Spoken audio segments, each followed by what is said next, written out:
Termasuk orang di Solo itu, yang dia katanya ini kok Prapit gak masuk ke pokok.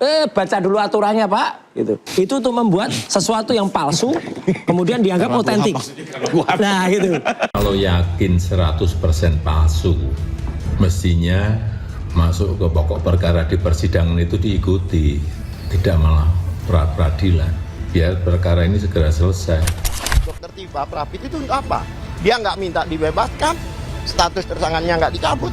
Dia hanya mau bahwa GPU melakukan penegakan hukum. GPU jangan buat morat-marit undang-undang.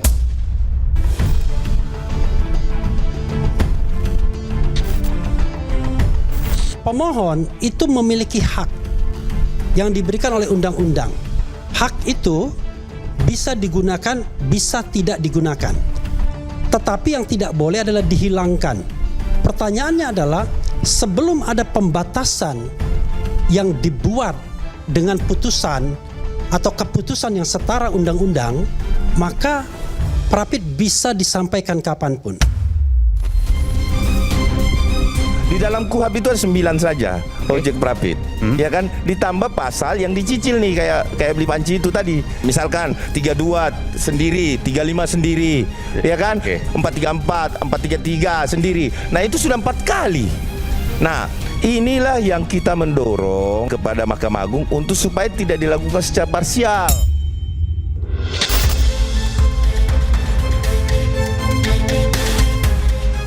Betul, dalam KUHP tidak diatur, tetapi tidak mencerminkan kita sebagai orang negara hukum. Aturannya di mana? Kalau aturannya itu, kita kan warga negara yang baik. Oh iya, Bapak kan katanya ahli hukum, dokter Ya. katanya. Aturannya tertulis tidak? Betul, aturan tidak ditulis. Kan Lah, tadi ya saya sudah. katakan.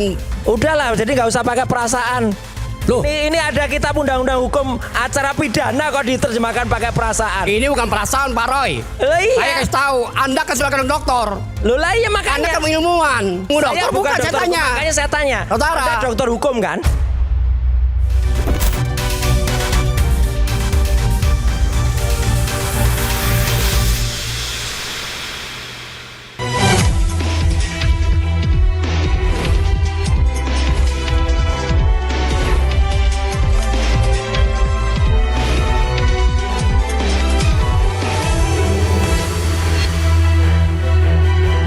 Saat proses hukum utama belum dimulai, pemirsa, sidang pra-peradilan justru berkali-kali digelar. Langkah Roy Suryo mengajukan pra-peradilan keempat kalinya memicu tanda tanya besar. Sejauh mana perlawanan formalitas ini bisa bertahan? Murni memperjuangkan hak hukum yang terampas atau strategi untuk melemahkan posisi penyidik. Bersama saya Aya Nufus, pemirsa, kita bahas malam hari ini di Interupsi.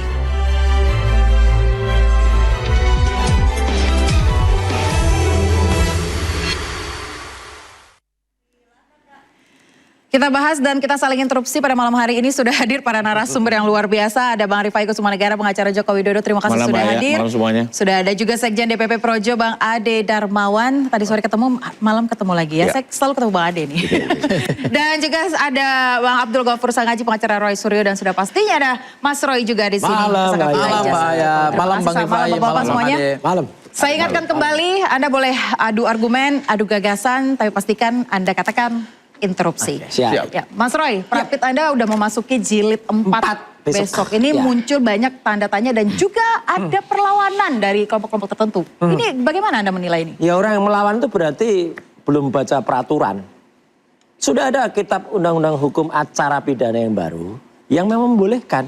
Termasuk orang di Solo itu yang dia katanya ini kok Prapit gak masuk ke pokok. Baca dulu aturannya Pak. Gitu.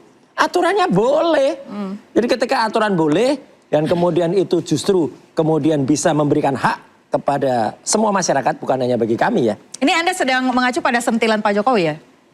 Emang yang di Solo cuman dia? Oh bukan dia. Enggak kan? Gitu. Makanya jadi ya jangan terlalu baper lah dia gitu. Artinya gini, ini adalah hak yang diberikan dan ini adalah menjawab zaman dulu. Itu sering sekali orang dikriminalisasi dengan pokok perkara. Misalnya dia lagi lihat, ini pasal-pasal ngaco yang dituduhkan. Dia lagi mau pra-peradilan. Tiba-tiba ditunda pra-peradilan. Nah di tengah-tengah ditunda, tiba-tiba pokok perkaranya disidangkan. Gugur. Nah kalau sekarang tidak. kalau sekarang sepanjang memang masih ada pra-peradilan itu diperbolehkan. Ya, kita mengajukan pra-peradilan sebelum masuk ke pokok perkara. Ibaratnya gini, Bang. Kita mau masuk sebuah ajang pertandingan, ya, rally gitu misalnya. Saya hobinya otomotif. Sebelum masuk ke rally, kendaraan kita cek dulu balancingnya, spuringnya, kemudian nanti olinya, semua tekanan kita cek sehingga kita proper benar masuk. Dan kalau ada pasal-pasal yang ngaco, pasal yang selundupan, misalnya ada pasal-pasal yang masuk tapi ternyata barang bukti dari 712 itu hanya 10% yang terkait. Dan ternyata ahli-ahli yang dia ada nggak ada hubungan dengan ini, itu kan namanya penyelundupan. Itu Dalam hal ini Anda melihat ada penyelundupan pasal? Banyak. Penyelundupan nggak hanya di pelabuhan, tapi ada di persidangan. Salah satunya yang mana Mas Roy? Nah, ada pasal 32 dan 35. Oke, Coba baik. baca dakwaannya. Itu semua hampir dikatakan, terutama untuk saya ya, itu dari puluhan bukti itu, semuanya adalah Balige Akademi. Itu hanya ke dokter palsu itu, si Resmond di Sibulan itu. Ya. Yang terkait langsung dengan Roy Suryo, ternyata hubungannya dengan acara TV. Loh, acara TV kok dikatakan itu melanggar undang-undang ITE, informasi dan transaksi. Enggak ada. Pasal 32 dan 35, kebetulan saya ikut buat, itu adalah pasal untuk hacker. Orang masuk ke dalam sistem elektronik, meretas sistem elektronik itu, kemudian tampilkan kembali sehingga rusak. Dalam pra-peradilan, sebenarnya kalau dilihat, hakim itu sudah mengakses alat bukti atau katakanlah bukti yang kemudian ditampilkan oleh Dian Sandi, itu tidak rusak sampai dengan sekarang. Terus tiba-tiba ada orang yang keberatan, katanya dia punya ijazah kayak gini. Ada orang yang kangen kan, saya nunjukkan kayak gini, saya tunjukkan sekali lagi ini. Kan katanya, kok nggak berani lagi nunjukkan? Berani kalau cuma nunjukkan 99,9% palsu kayak gini ya, berani. Ini apa hubungannya dengan elektronik? Nggak ada hubungannya dengan elektronik. Baik, kita sebelum ke sana kita bahas dulu yang terkait dengan Prapit Anda, Bang. Anda menilai Prapit jilid 4 besok akan disidang dan ada kelompok yang melawan, Bang. Anda salah satunya ya, Bang? Kita tidak melawan, tapi kita mengajukan permohonan kepada Mahkamah Agung dengan diikuti aksi damai nantinya, yaitu 1000 lilin. Itu yang kita rencanakan, 1000 lilin. 1000 lilin. Ya. Apa itu? Apa 1000 lilin, tujuannya, tapi Bang? orangnya cuma 3. Oke. Ya, artinya kenapa kami memberikan simbol lilin? Dikarenakan memang kita melihat adanya kekosongan hukum, itu yang pertama. Dan tentunya harus ada penerangannya kan. Nah, jadi apa yang kita ajukan itu sama dengan pada saat beberapa kekosongan hukum yang pernah terjadi di KUHP lama, seperti Undang-Undang Nomor 1, Perma Nomor 1 tahun 56, itu adalah kekosongan hukum juga. Terus kemudian seperti Perma Nomor 20, ya. Jadi perma-perma ini sudah banyak dilahirkan juga sebelum adanya KUHP yang baru. Jadi kita mengikuti itu. Bukan berarti ini diatur dan tidak boleh, tidak menghilangkan hak, ya, hak daripada gugatan prosedural. Seperti ini kan tujuannya Prapit yang diatur ya.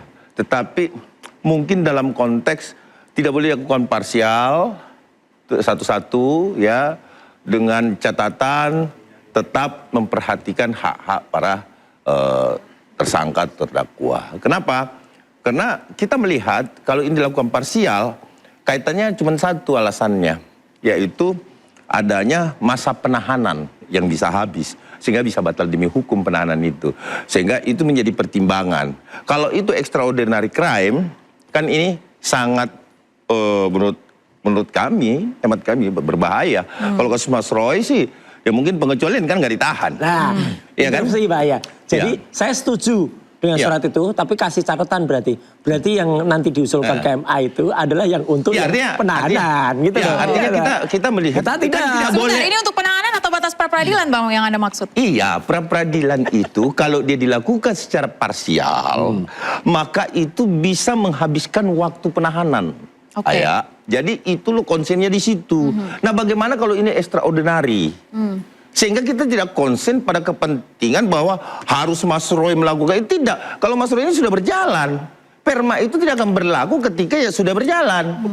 Perma itu hanya berlaku setelah persoalan yang ada, sehingga perma ini adalah bentuk perhatian kita sebagai organisasi. Ada beberapa juga organisasi advokat. Kita juga berpikir, oh iya ya, bukan apa-apa, karena extraordinary crime itu takutnya disalahgunakan Prapit ini.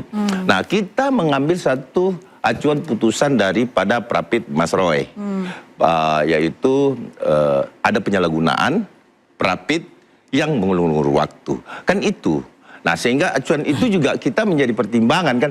Tetapi apapun itu diterima atau tidak, kita hanya pengen memberikan sebagai sahabat pengadilan, kita cuma pengen memberikan sesuatu kontribusi pemikiran kepada teman-teman di Mahkamah Agung. Yang tentunya kemarin kita dapat informasi, tentunya sebenarnya pasca diundangkan itu sudah jadi pembicaraan di Mahkamah Agung. Ini akan terjadi hal ini. Nah, sehingga saya rasa ini sisa percepatan sih ya yang kita harapkan. Jadi tidak benar bahwa bisa kita dipercepat ini, Bang? tidak benar bahwa kita pengen menggerur, tidak. Itu aksi damai. Kita hanya menunjukkan itu. Karena gini, ada kalimatnya ada loh. Oh iya, bukan saya kan? Seperti apa, Mas Roy? Kami akan menggerutu Mahkamah Agung. Copot Ketua Pengadilan Negeri Jakarta Timur. Saya enggak. Ya bukan, tapi kelompok di situ yang bilang saya itu jelasin ada. lagi. Silakan, Bang Ade. Bahwa kemudian hal ini kenapa kita pengen mempercepat?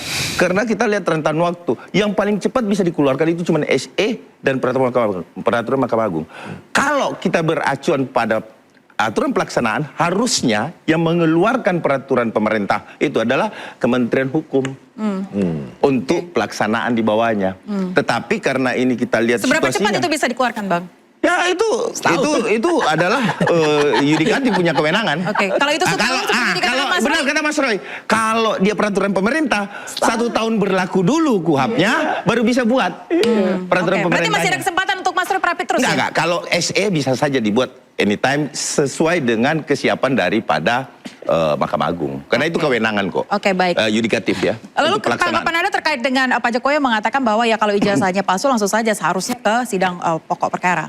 Saya rasa apa yang dikatakan Bapak Jokowi, Bapak Insinyur Joko Widodo, itu sangat tepat. Kenapa? Kalau memang Mas Roy, bukan Mas Roy sih, kalau Mas Roy ini kan memang udah prapit-prapit kan. Maksudnya Dokter Tifa kan keyakinannya 100% tuh melawan. Nah, berubah setelah diberikan dakwaan, dia mempelajari. Interupsi Mungkin nggak ada yang berubah. nggak nyangkut. Tetap 99,9% palsu itu tetap. Iya, maksudnya bukan Mas Roy, tetapi Dokter Tifa. Oke. Dokter Tifa kan ini awalnya dia tidak mau prapit. Nah, setelah diberikan surat dakwaan, bukti-bukti semua berubah.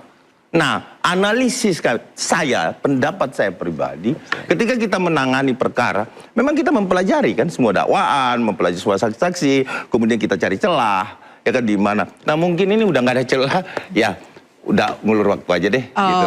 Mungkin seperti itu. Oke, Itu analisa saya. apakah sama halnya dengan Mas Roy kalau ini tidak ada celah? Saya rasa gugatan dakwaan Mas Roy juga udah diperbaiki itu.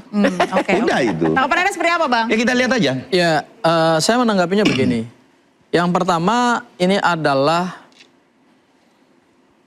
the first time dalam hukum acara pidana kita. Yang baru? Yang baru ya, yaitu ada pergeseran norma. Pasal 82 ayat 1 huruf D, Undang-Undang Nomor 8 tahun 1981, yaitu apa? Pra-peradilan itu akan gugur ketika pokok perkara mulai diperiksa. Ya. Artinya undang-undang yang lama itu menekankan pada pokok perkara.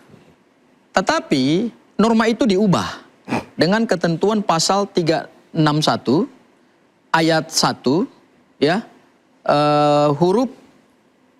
163 ya. Pasal 163 ayat 1 huruf E. Yaitu ketika permohonan pra-peradilan belum mendapatkan putusan, maka permohonan pemeriksaan pokok perkara harus ditunda. Jadi memang ada pergeseran paradigma hukum. Dahulu di paradigma hukum undang-undang lama itu pokok perkara yang menjadi utama, tetapi dengan ketentuan pasal 163 ayat 1 huruf E, justru pra-peradilanlah yang menjadi utama. Kenapa ini menjadi utama? Karena memang hukum acara pidana kita desainnya sudah berubah total. Desainnya berubahnya di apa? Berubahnya adalah pada 10 hal yang diatur dalam penjelasan KUHAP. Yaitu ada penguatan 10 item utama. Penguatan pertama adalah hak tersangka, hak terdakwa. Penguatan kedua adalah restoratif justice. Yang dahulu tidak diatur dengan undang-undang, hanya kelasnya di Porpol. Begitu masuk undang-undang baru diatur dengan KUHAP. Kemudian juga ada pengaturan soal saksi mahkota.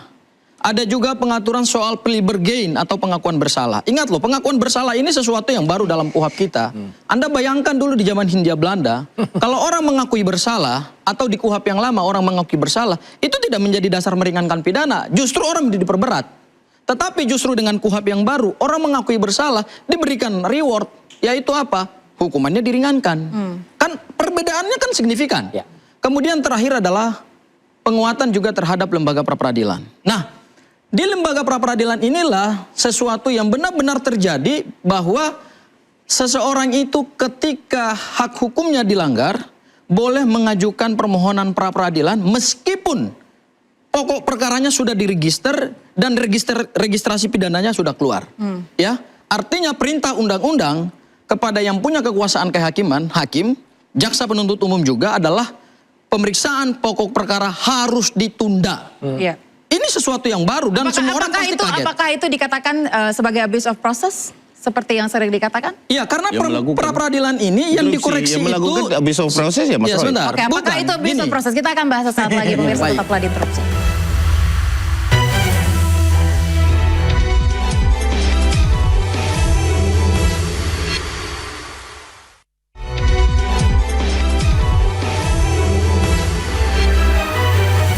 Terima kasih Anda masih di Interupsi bersama saya Yanufus. Bang Samaji, saya lanjutkan dikatakan beberapa kali bahwa Prapit yang berjilid-jilid ini bagian dari abuse of process. Apakah? Enggak lah.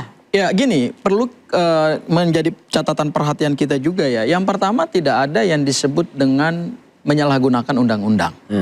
Ya. Karena memang pra-peradilan ini kan berdasarkan kaidah hukum. Yang ada adalah penyalahgunaan kewenangan, iya. Penyalahgunaan kewenangan? Ya, Dari dan segi yang apa mempunyai maksudnya? potensi menyalahgunakan kewenangan Bukan itu kan kami. adalah aparat penegak hukum. Artinya mereka bisa menggunakan kewenangan itu di luar yang diberikan oleh undang-undang. Misalnya contoh, pada saat mereka menangkap, menahan, menggeledah pada tanggal 19 Juni, kemudian kami challenge melalui pra-peradilan, kan terbukti bahwa ternyata itu adalah kesewenang-wenangan yang melampaui batas. Mbak Rifai, apakah Anda melihat ada penyalahgunaan kewenangan oleh pihak penegak hukum? Ya, kalau saya sih pertama melihatnya begini ya. Pertama bahwa Pak Roy dan rekan-rekan sejawat mengupayakan pra-peradilan juga sesuatu yang saya hormati. Dan yang terpenting adalah bagaimana sikap hakim. Ini yang menjadi perhatian kita. Karena memang kalau saya pribadi, kebetulan saya dulu terlibat juga nih dalam pembahasan KUHP di Komisi 3, saya mewakili Peradi waktu itu. Ya. Kami yang dulu mendorong agar pra-peradilan itu jangan pernah digugurkan seperti masa-masa lalu tadi sudah dijelaskan. Sehingga kita ingin ini dituntaskan. Karena banyak juga persoalan keadilan yang harus dituntaskan, terlepas dari pokok perkara yang berjalan. Tapi kami meyakini betul bahwa sebenarnya kalau perkara sudah di persidangan, itu sudah tidak boleh dilakukan pra. Dan sebenarnya ada nih di pasal 163 ayat 1 huruf G. Itu tapi ada tertulis berarti? Ada tertulis, saya bacakan ya. Oke, silakan. Putusan pra-peradilan pada tahap penyidikan tetap dapat dilakukan pemeriksaan pra-peradilan kembali pada tahap pemeriksaan oleh penuntut umum dengan permintaan baru. Artinya, pada saat penyidikan sampai penuntutan mungkin pra itu diulang-ulang. Tapi pada saat ke persidangan, ini sudah stop. Nah, kembali lagi kenapa? Seperti kita bahas, yang saya khawatirkan, saya juga yang pertama melempar bahwa ini saya melihat di luar perkara ini ya. Ini kalau perkara korupsi atau extraordinary crime ini pelaku tipikor bisa memanfaatkan ini dan akhirnya bebas demi hukum. Ya, penahanan di PN itu hanya 3 bulan. Sidang 3 bulan, tapi karena pra-pra-pranya 2 bulan, baru mulai sebulan, sudah BDH, bebas demi hukum. Apa mau seperti itu penegakan hukumnya? Tadi Bang Roy bilang, enggak buat perma dikecualikan. Nggak bisa Bang Roy, karena hak semua orang sama di depan hukum. Ya siapapun itu. Jadi ya ini bisa aja dipikirkan. Dan mereka satu lagi loh Mbak, kalau kita ikuti juga sekarang di online, Hakim Agung Kamar Pidana sudah bikin banyak tulisan pro kontra tentang ini. Ya, tapi juga mereka mau tetap menghormati pandangan hakim pra yang menangani, nggak mau juga melakukan intervensi segala macam. Tapi perkembangan terakhir, ketika pembahasan KUHP baru ini lupa disebutkan ya ada batas maksimal untuk pra-peradilan ya. Ini kan kembali lagi soal pemahaman masing-masing. Yang saya bilang memang ini ada orang baru, tidak hanya terjadi kesalahan di polisi, jaksa, advokat, tapi di hakim juga bisa terjadi gitu ya. Jadi ini sesuatu yang wajar ya. Dan kebetulan kan ini tidak dalam penahanan. Jadi ya bolehlah untuk exercise, sekalipun ya memang harus ada akhirnya. Dan ini juga pasti ada akhirnya kok. Mau sampai berapa kali kan nggak mungkin juga terus-terusan itu. Nah, tapi yang menarik satu Mbak, yang menarik Mbak. Loh, kan ada kriterianya. Misalnya ada 9 kriteria yang bisa diprapit. Tapi di antara 9 itu misalnya, kan nggak mungkin kita memprapitkan 2 pasal yang memang berbeda. Misalnya pasal dari Undang-Undang ITE 3235 dengan pasal yang dari kuhap Harus dipisah KUHP. lah. Ya harus dipisah kan, 433, 434. Ini harus dipisah. Udah 16. Nah ini Prapitnya juga nggak mungkin. Udah Prapitnya 16, sendiri-sendiri. udah dihitung, Mas. Nah iya 16. udah dihitung. Nah jadi ini sebenarnya sama saja. Ini ada quote and quote kayak karma gitu Pak Rifai dan Mbak Aya. Gini. Karma kepada siapa? Nah sekarang orang menyalahgunakan undang-undang ITE. Saya dulu yang nyusun undang-undang ITE. Bahwa dulu undang-undang ITE itu misalnya pasal 32, apalagi 35. Itu untuk membuat sesuatu yang palsu, kemudian dianggap otentik. Nah gitu. Kemudian disalahgunakan kan. Nah terus KUHP-nya sekarang, kalau mereka mengatakan disalahgunakan, ya enggak. Ini memanfaatkan. Jadi kalau kami tidak boleh menuduh bahwa ada penyalahgunaan, ada penyelewengan pasal, ya itu nggak bisa penyelewengan juga dong. Ini isu baru ya. Sebenarnya adalah begini. Kita lihat tadi sidang tadi siang di PN Timur ini sesuatu yang menarik. Ya. Ya. Kenapa? Apa yang Anda lihat dari Hakim pokok perkara tetap menjalankan sidang pokok perkara. Ini menarik kan? Artinya sekarang Meskipun ditunda. Enggak, di hakim Pak Rifai. jadi menarik ya. Hakim yang sama ya, tapi bersikap di dua perkara secara berbeda. Di perkara Pak Roy dia tidak memulai pemeriksaan pokok perkara, tapi di perkara Bu Tifa dia tetap menggelar persidangan. Itu artinya apa? Anda melihat Artinya seperti dia apa tidak ini? melihat pra peradilan ini bisa menghambat pemeriksaan pokok perkara. Oke. Saya nggak ngerti juga apakah memang sekarang sudah mulai terjadi perubahan sikap dari hakim yang menangani.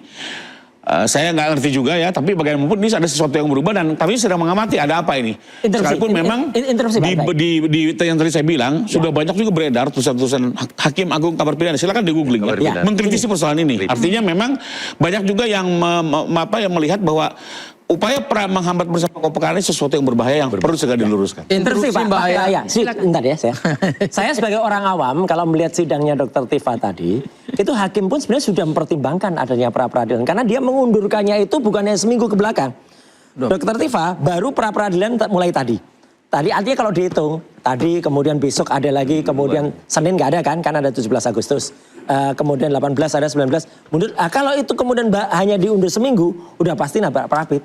Makanya hakim tadi ya Bu Kristina itu sudah mengundurkan sampai ke tanggal 27 kalau 27 Agustus. ya 2 minggu. Berarti sudah mempertimbangkan Prapit kecuali Nah, interupsi bukan karena itu. Ya, karena Dr. Tifa, panggilan itu dipersyaratkan 7 hari sebelum. Nah, makanya nggak ada tadi kan hubungannya yang dengan dia Prapit. pesankan tuh. Justru kalau saya melihat sekarang Kalaupun hakim itu- sudah berubah pandangannya. Artinya mungkin dalam waktu dekat perkara juga akan dibuka. Ya, Kemungkinan ya kita lihat nanti. Tunggu saja tanggal mainnya. Jadi Anda kalau Bang dari sisi Interupsi Mbak Aya. Oke, silakan, Mas Aya. Oke, jadi begini Mbak Aya.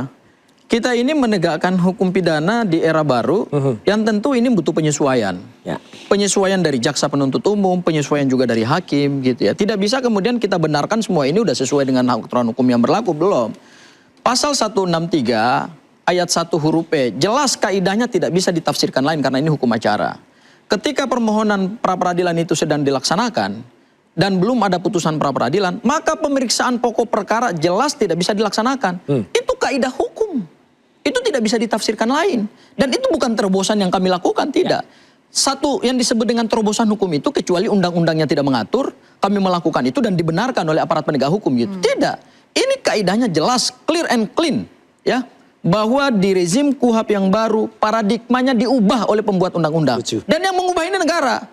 Presiden bersama DPR. Termasuk Pak Oh Rifai. bukan, Iya, itu hanya masukan. Ya, Mereka itu hanya memberi masukan. Tetapi yang mengesahkan undang-undang itu adalah kewenangan Presiden dan DPR. Yaitu apa? Berarti Anda melihat case Dr. Tifa juga sudah benar harusnya. Itu benar. Artinya Oke. begini, hakim pun juga, karena tadi kan juga tidak ada perdebatan. Saya juga melihat kok. Tidak ada perdebatan dan hakim juga tidak mendengar penjelasan dari kuasa hukum terkait dengan pra peradilan. Karena begitu perintah hakim adalah panggil kembali terdakwa, Selesai. kuasa hukum tidak ada kesempatan untuk menjelaskan pra peradilan. Jadi yang disampaikan oleh rekanku Bang Rifai tadi nggak ada juga dalam perdebatan di dalam persidangannya Bu Tifa. Jadi artinya hakim pun juga tidak tahu. Nah kita kan nggak tahu apakah nanti kalau minggu depan dilaksanakan sidang pokok perkaranya Bu Tifa, disitulah kesempatan bagi kuasa hukum untuk menyampaikan kepada hakim, yang mulia izin, mohon kita perhatikan, kita taati, kita laksanakan dan kita hormati ketentuan pasal 163 ayat 1 huruf Oke. E. Sebentar, tadi Anda Sebentar dulu, saya belum sebentar selesai. ini sebelum kita kejauhan Bang Haji, Ya. Bang Ade tadi ada sempat berbicara dengan pengacaranya Dr. Tifa juga Ya. yang mengatakan bahwa persidangan tadi ditunda karena apa? Ditunda dikarenakan itu tadi bahwa surat itu dibuatnya tanggal 20. Oke, berarti bukan Nah, tidak jadi hadir harus ya? 7 hari kan? Tidak hadir juga. Iya. Tidak hadir tadi. Iya, dan itu sudah harus dihitung 7 hari, kan belum cukup. Sehingga hakim mengatakan panggil kembali. Dan kemudian jaksa JPU, saya melihat tadi JPU juga mengatakan ya bahwa yang mulia kita minta penetapan untuk agar supaya tetap wajib lapor. Tapi mungkin pemahamannya hakim, wah itu kan urusan jaksa panggil saja dulu, langsung digitukan. Nah, jadi saya lihat memang kondisinya, kalau saya melihat hakim pemahamannya ya, ini tebak-tebak buah manggis saja sih. Tapi prediksi saya bahwa hakim pada saat dia menunda kemarin, itu sebenarnya masuk pokok-pokok perkara. Jadi bukan penundaan itu bukan berarti sidang itu tidak berjalan, acaranya tidak ada, penundaannya iya, itu tetap masuk ke dalam dihitung sidang. Kalau menurut pemahaman saya, karena saya pernah juga menunda pokok perkara karena karena ada sesuatu yang kita tidak bawa pada saat itu. Apa? Dia langsung bilang tetap diajukan di minggu depan. Oke, berarti menurut Anda sudah masuk dalam sidang ya? Nah, Menurut Anda seperti apa, Bang? sekaligus saya mau- Tapi kita akan bahas usai jeda ya, Bang Rifai ya. Tetaplah di Interupsi pemirsa.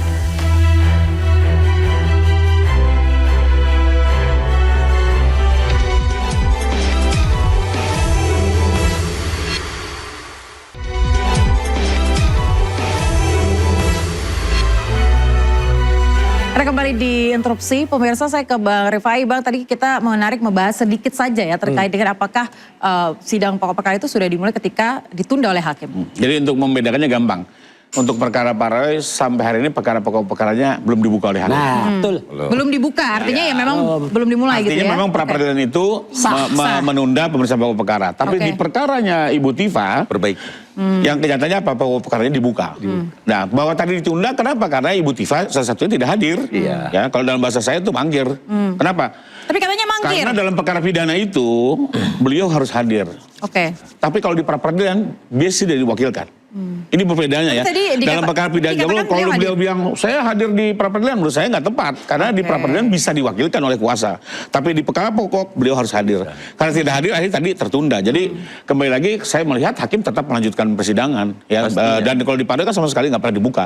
Jadi saya melihat ada perbedaan cara pandang dan mudah-mudahan ini akan berlaku ke depan ya, sehingga cerita pra peradilan ini sudah bisa berhenti dan kita masuk ke pokok perkara. Karena juga saya pikir masyarakat juga menginginkan kok perkara ini disaksikan bersama ya, pokok perkara seperti apa, ingin juga menjerang dengan penjelasan Pak Jokowi dan segala ketika Anda ingin macamnya gitu. memperlihatkan kepada masyarakat hasil penelitian Anda terkait dengan ijazah ini ya, Mas Ragi? Iya, jadi Anda akan tetap akan melihatkan bukti-bukti itu? iya. Sekarang gini, sebenarnya sidang pokok perkaranya ini harus kenapa kami melakukan pra peradilan? Karena kami itu ingin melihat bahwa bukti-bukti yang nanti akan dihadirkan itu tidak mungkin dihadirkan pada saat pokok perkara kok. Sidang pokok perkara itu, Mbak ya jangan lupa, itu hanya mendakwakan soal fitnah dan pencemaran nama baik. Jangan dibayangkan tadi di sidang ada ahli yang bisa menerangkan, oh nanti ini dengan Karena pasalnya di awal saja sudah salah gitu ya? Iya makanya. Terus apalagi misalnya ada yang kemudian tidak sabar dengan mengatakan saya akan wah itu segera melakukan bukti-bukti gini. Wah sementara di sini ada buto yang di belakang. Ayo saya akan 1000 lilin. Udah nanti pokoknya tunggu saja yang namanya pra peradilan itu terus berjalan. Karena dunia hukum ini juga akan belajar. Jadi Truk, kamu tuh sabar saja Truk. Saya bilang Truk ya, nanti siapa ya. Itu. Oke, jadi Anda sangat yakin bahwa Anda tidak akan memunculkan bukti-bukti itu di pengadilan karena pasalnya saja sudah salah? Iya, jadi jangan diharapkan. Interupsi, jadi gini Mbak ya. Pokok perkara itu hasilnya bukan dalam kalau ijazah ini nanti pada sidang lain, misalnya nanti sidang di Petun, sidang di dalam pembuktian CLS. yang seperti dibayangkan. Apa pendapat Anda, Bang? Ya, bahwa di dalam pembuktian di dalam sidang itu yang menjadi motor untuk dalam beracara di dalam persidangan itu adalah hakim. Nah, itu. Kalau hakim meminta untuk bisa dijelaskan secara detail, katakanlah ijazah tersebut dari puslap misalkan, ya tetap detail. Jadi kalau Mas Roy bilang nggak mungkin ditampilkan, bisa saja. Karena itu kekuasaan kehakiman. Fitnah Artinya dan haknya pencemaran hakim baik. untuk Korupsi itu. meneliti Fitnah dan itu. pencemaran Kalau terkait dengan fitnah dan pencemaran nama baik itu ada kemungkinan tetap menurut orang Anda ya? objeknya ijazah kok. Objeknya Tidak ijazah, tetap hadir- akan ditampilkan. Tidak ada fitnah kalau ijazah itu dinyatakan asli. Kan Instruksi begitu. bahaya. Seperti itu. Mas Adedeman sudah baca belum dakwaannya? Sudah lihat belum 712 alat buktinya itu alat bukti apa? Ya, nggak ada pembuktian yang soal ijazah itu nggak ada. Hanya Kita lihat teman-teman nanti. kesaksian Kita orang-orang lihat nanti, itu. Mas Roy. Karena Mas Roy Kalau memang tidak misalkan nanti diperlihatkan tidak, juga tidak ada puslapnya. penampilan terkait dengan bukti-bukti yang Anda bawa, apakah Anda kehilangan kesempatan untuk menunjukkan? Bukan, orang mau membuktikan ijazah ini masih banyak forumnya, makanya jangan kemudian menganggap sidang itu hanya di pokok perkara di Jakarta Timur ini, tidak. Maka hadirlah ketika sidang di CLS waktu itu yang akhirnya sayangnya di NO. Itu malah sudah jelas, itu malah ijazahnya. Waktu itu ada nih ijazah asli yang ditampilkan milik almarhum Bambang Rudiarto ini. Itu sudah jelas nih ijazah asli dan ijazah 99,9% palsu. Masih ada lagi nanti yang dipetun. Misalnya Beda dia yang tanggal, melakukan beda lagi. Masih banyak. Beda tanggal. Ya, semuanya harus Beda datang. tanggal loh. Jangan hanya lihat pada sidang yang hanya fitnah dan pencemaran baik. Nggak ada, dan dari Tapi kalau Pak Jokowi 712 datang kemudian membawa ijazahnya seperti apa? Mas ijazahnya Roy? sudah di tangan jaksa kok. Apalagi ijazahnya mau dibawa. Malah ada legalisasi dan ijazah SMP baru. maksudnya, Mas Roy. Legalisasi ijazah baru yang baru dilegalisir kemarin Agustus 2025. Loh, aneh. Ijazahnya katanya sudah disita ini Juli 2025. Lah kok ada legalisir baru? Itu mau buat apa? Ya itu kan konon. Interupsi boleh saya Kan jelasin? itu akan digunakan untuk nanti kalau ada Interupsi. ijazah aslinya. silakan Bang Rifai. Legalisir aja. Jadi saya Gitu pastikan lah. di persidangan nanti, tadi disinggung sedikit karena ada pasal fitnah, maka mau tidak mau terkait keaslian ijazah ini akan dibuktikan secara komprehensif. Iya. Kenapa? Pak Jokowi akan hadir, termasuk seluruh teman SMA dan teman kuliahnya akan menjelaskan perkuliahan yang dijalani, termasuk sama-sama menyaksikan Pak Jokowi menerima ijazah saat wisuda. Ya, termasuk nanti juga para dosen akan bersaksi, rektor, dekan, dan seluruh dokumen perkuliahan akan dikeluarkan. Jadi nanti akan diuji. Kenapa? Karena dengan aslinya ijazah ini maka delik fitnah terbukti. Sebaliknya kalau ijazah ini tidak benar maka delik fitnah tidak terbukti. Jadi yang dibilang tidak akan ada pembuktian justru buat saya di sini akan seterang-terangnya dan masuk ke dalam pembuktian material dan masyarakat bisa langsung menyaksikan, melihat langsung dari dua versi ya. Kita buktikan. Versi yang dihadirkan oleh jaksa, versi yang dihadirkan oleh tim pengacaranya Pak Roy, dan nanti biar hakim menilai untuk mengambil sebuah keputusan. Jadi sekali lagi menurut saya, dan tadi yang soal tadi legalisir itu juga sebenarnya semakin menguatkan ya. Kenapa? Itu justru dilakukan oleh pihak kepolisian. Jadi pada saat polisi sudah menyita dari Pak Jokowi, dia bawa ke pihak UGM menanyakan, ini ijazah produkmu atau bukan? UGM secara formal menyatakan betul setelah memeriksa, mengamati itu produk kami dari segala ciri-ciri fisik termasuk ada security sistemnya, dan akhirnya diminta untuk bagaimana cara mengesahkan bahwa itu produk Anda, dibuatlah legalisir Interupsi. di bulan Interupsi, Agustus setelah penyitaan. Dan itu sah, dan itu boleh. Jadi justru legalisir yang tadi dibahas itu membuktikan itu bahwa memperkuat ya. penyidik secara objektif Interupsi telah lagi. mendatangi pihak UGM memastikan ijazah yang disita dari Pak Jokowi ini benar produknya atau tidak. Oke. Dan hasil legalisir membuktikan bahwa itu sah dikeluarkan nggak bisa oleh begitu. UGM. Demikian. Kenapa tidak bisa Interupsi. begitu, Mas? Karena waktu saya dan kemudian ada Mas Gafur juga, ya ada Bang Refli juga di kejaksaan. Waktu itu kita dibelas, saya waktu itu tanya, mana ijazah yang asli yang katanya disita? Wah itu nanti Pak Presiden, nggak bisa. Bukti utama tuh justru ijazahnya, dilihat aja nggak ada. Terus kami diperlihatkan yang itu legalisir. Nah ini berarti akan ada kemudian siasat, ya siasat licik kalau menurut saya. Siasat yang nantinya, oh nggak usah, ijazah saya nggak usah, ini aja yang sudah dilegalisir, ini buktinya. Nah itu mau ke sana, gitu. Jadi belum tentu ijazah aslinya akan. Kenapa Anda katakan itu siasat licik? Apakah itu siasat licik, Bang Ade? Itu asumsi yang disampaikan, halusinasi ya. Mana ijazah Sama aslinya dengan mana? penelitian yang dilakukan oleh Dr. Tifa dan teman-teman ini. Sama, Fata Morgana. Kenapa Fata saya katakan Morgana? itu Fata Dari Morgana? mana? Karena secara kasat mata saja mereka melihatnya. Jadi itu asumsi gitu dan loh. halusinasi menurut Anda? Halusinasi dan Fata Morgana. Apakah itu halusinasi, asumsi dan fata morgana? Kita akan bahas sesaat lagi pemirsa, tetaplah di Interupsi.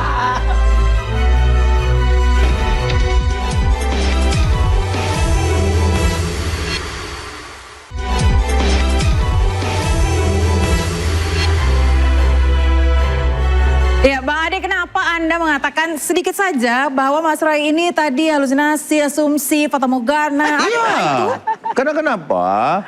Tidak bisa dia buktikan 100% bahwa ijazah itu palsu. Kenapa? Yang berhak mengatakan bahwa itu palsu atau bukan produknya ada UGM yang pertama. Yang kedua, ya, yang berhak mengatakan Tapi beliau itu, ini kan sudah meneliti, Bang. persoalan dia meneliti, ya bagaimanapun itu fata morgana. Kenapa? Bukan otoritas. Baru kita mengatakan bahwa ijazah itu palsu kalau otoritas yang mengeluarkan itu sudah komplain karena dibawa namanya, Jadi dipakai ijazahnya. yang saat ini Anda sangat inginkan apa nih? Ya, tentunya masuk kepada pokok perkara toh. Apalagi yang diinginkan sesuai dengan Pak Jokowi katakan bahwa kalau mau berani 100% palsu, ayo bukti di pengadilan, clear kok itu. Oke, Anda Selesai. seperti apa Bang Sangaji? Langsung saja pokok perkara biar cepat. Ya, jadi begini. Permohonan pra peradilan itu sama sekali tidak menggugurkan pokok perkara. Itu yang perlu kita garis bawahi. Tidak ada satupun pasal dalam KUHAP yang mengatur bahwa pra peradilan yang diatur dalam dari mulai pasal 158 sampai pasal 164 KUHAP yang baru, nggak ada satupun pasal yang mengatakan bahwa dengan diajukan permohonan pra peradilan maka pokok perkara gugur. Nggak ada kayak begitu. Ya, jadi ini sesuatu yang lagi-lagi ini sesuatu yang baru gitu ya. Nah, saya tertarik untuk mengatakan bahwa hari ini di sidangnya Bu Tifa itu justru inilah yang pertama dalam sejarah penegakan hukum di Indonesia. Bahwa seseorang yang kemudian didakwa ya dan termohonnya ataupun penuntut umumnya kemudian termohonnya juga penuntut umum itu secara bersamaan dilaksanakan 2 persidangan. Yaitu sidang di Pengadilan Negeri Jakarta Selatan untuk memeriksa permohonan dari Bu Tifa terkait dengan pra peradilan dan pada saat yang bersamaan paralel itu juga adalah sidang Pengadilan Negeri Jakarta Timur. Ini pertama kali loh. Tidak pernah ada dalam sejarah penegakan hukum kita, seseorang bisa menghadapi 2 persidangan dalam waktu yang bersamaan. Salahnya siapa? Bukan salah undang-undang. Salah yang menerapkan hukum. Salahnya di mana? Salahnya adalah jaksa penuntut umum. Kenapa? Karena kemarin pada saat sidang pra-peradilannya Bu Tifa, kan jaksa hadir. Kalau jaksa hadir berarti jaksa mengakui permohonan pra-peradilan itu. Tetapi yang kami tahu, berdasarkan komunikasi dengan tim kuasa hukumnya Bu Tifa, sore harinya sudah diberikan relas. Yaitu surat panggilan. Loh, jaksa penuntut umum baru menjadi termohon dalam permohonan pra peradilan, tetapi pada saat yang bersamaan dia memaksakan pemeriksaan pokok perkara. Seharusnya aparat penegak hukum kalau kita mau bicara dari sisi KUHAP ya itu harusnya menunda dulu, nunggu sampai putusan pra peradilannya selesai. Kecuali yang kemarin kejaksaan dalam hal ini jaksa penuntut umum mengatakan langsung atau membuat surat atau tidak hadir. Kalau dia tidak hadir berarti dia tidak mengakui permohonan pra peradilan tersebut. Oke, Anda Pak Rifai melihatnya seperti apa Pak Rifai? Tadi dikatakan bahwa pra peradilan ini tidak akan menggugurkan sidang pokok perkara ya? Saya sepakat. Tapi kan berbeda untuk yang kuasa hukum Bu Tifa. Karena mengajukan pra peradilan yang isinya justru ingin menghentikan perkara pokok. Salah satunya merasa bahwa digulirkannya perkara pokok ini merupakan kekeliruan jaksa karena dianggap seharusnya banding bukan memperbaiki dakwaan. Ya kembali lagi ini kan berarti kan ada beda-beda pandangan juga sesama penasihat hukum. Tapi saya sepakat. Tapi Anda menantikan sekali ya sidang pokok perkara. Kalau saya sih melihat kembali lagi, saya tetap konsisten dengan tadi ya pasal 163 ayat 1 bahwa dan menurut saya ini harus ditegakkan gitu ya. Bahwa artinya semua upaya pra peradilan terhenti pada saat perkara itu sudah didaftarkan di pengadilan negeri. Ini yang saya sangat harapkan. Karena jangan sampai dimanfaatkan oleh pihak-pihak lain ya. Terutama kejahatan-kejahatan extraordinary ya. Dan untuk itu saya sangat berharapkan hakim-hakim segera bersikap. Saya terima kasih di perkara Bu Tifa, hakim sudah mulai menggulirkan perkara dan mudah-mudahan ini juga nanti akan berdampak di perkara-perkara dan perkara yang lainnya. Karena kembali lagi itu yang paling ideal. Tetap kami hormat dulu pra peradilan, tapi ajukanlah di masa penyidikan atau penuntutan. Pada saat masuk ke persidangan percaya akan lebih banyak problemnya dibanding manfaatnya. Terima kasih. Mas Roy sedikit saja terkait Anda memastikan bahwa ini bukan fata morgana. Bukan. Kita tidak punya banyak waktu jadi silakan. Jadi kami pastikan bahwa yang namanya pra peradilan yang kami lakukan itu memang benar-benar untuk membuktikan atau untuk memurnikan nanti justru pada pokok perkara itu tidak akan ada lagi penyelewengan-penyelewengan yang ada. Jadi makanya jangan cepat-cepat buru-buru apa yang kita lakukan kemudian ditolak. Karena justru kami yang membersihkan itu. Tapi selama kami kemudian malah dituduh, oh itu mengulur-ulur, itu menunda-nunda, kami akan lawan. Kami akan lawan. Gitu. Pak Jokowi akan lawan juga? Saya memastikan bahwa itu pasti akan dilawan.